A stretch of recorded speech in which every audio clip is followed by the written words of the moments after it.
Upacara peringatan Hari Lahir Pancasila yang diintegrasikan dengan apel Korpri di lingkup pemerintah Kota Gorontalo berlangsung di lapangan Taruna Remaja. Pancasila sebagai dasar negara, ideologi negara, dan pandangan hidup bangsa yang digali oleh para pendiri negara merupakan suatu anugerah dari Tuhan Yang Maha Esa bagi bangsa Indonesia. Walaupun belum secara sempurna berhasil merealisasikan nilai-nilai Pancasila, eksistensi keindonesiaan baik sebagai bangsa maupun sebagai negara masih dapat bertahan hingga kini berkat Pancasila.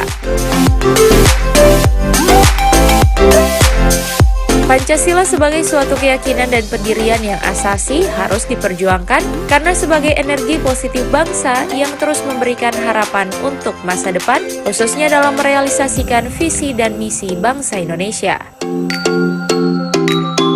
Hanya dapat dirajut dalam bingkai kebangsaan yang inklusif. Proses internalisasi sekaligus pengalaman dan pengamalan nilai-nilai Pancasila harus tertanam dalam hati yang suci dan diamalkan dalam kehidupan kita sehari-hari. Berkat Pancasila yang berlandasan dengan nilai-nilai inklusivitas, toleransi dan gotong royong, keberagaman yang ada menjadi suatu berkah bagi kita. Berkat Pancasila sebagai bintang penuntun keberagaman yang ada dapat dirajut menjadi identitas nasional dalam wadah dan slogan Bhinneka Tunggal Ika.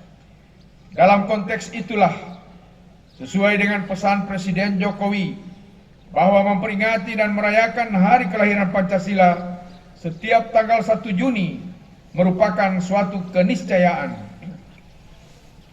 Pertama, kita dapat berusaha mengenang dan merefleksikan momentum sejarah di mana para pendiri bangsa berhasil menggali nilai-nilai fundamental bangsa Indonesia sebagai dasar negara, sehingga bangsa Nusantara yang beragam dapat bersatu dan menyatu sebagai satu bangsa.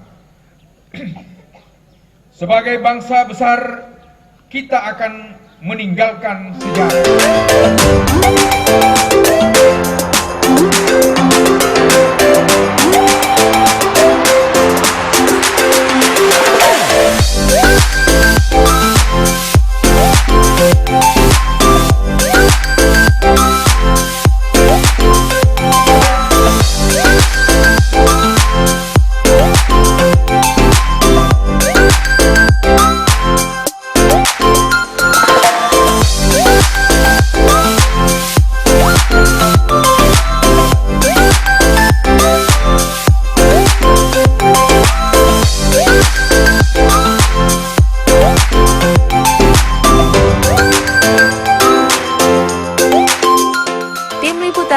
Advertorial Mimosa TV.